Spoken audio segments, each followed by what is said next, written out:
บลอยแวะมาแน่เด้อคิดฮอดเสมอผู้บ่าวเมียเพ้อคนหล่อน้องอยากสุนคิงติ้นลิ้นติ้นกับอ้ายผู้บ่น้องสิเฝ้ารอ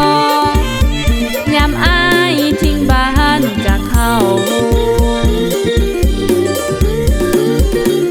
น้องหูโตดีที่เฮาจอบลอยคบกันมันผิดศีลธรรมแล้วสิให้น้องเฮ็ดจังใดกัดใจมันหักสิดีคักถ้าได้นอนกอดอ้ายไผสิว่าจังใดว่าแต่เมียอ้ายบ่ฮู้ทั้งที่ฮู้ว่าน้องนั้นมาทีหลังแต่เพียงบางครั้งบางเวลาลอยมาได้บ่คิดฮอดเสมอ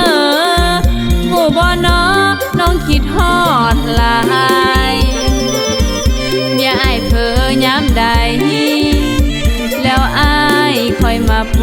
บกัน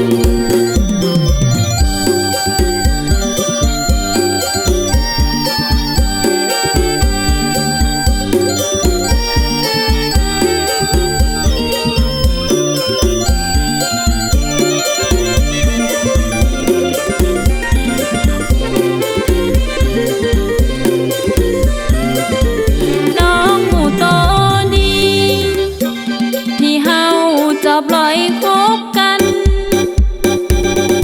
มันผิดศีลธรรมแล้วสิให้น้องเฮ็ดจังใดกัดใจมันหักสิดีคักถ้าได้นอนกอดอ้ายไผสิว่าจังใดว่าแต่เมียอ้ายบ่ฮู้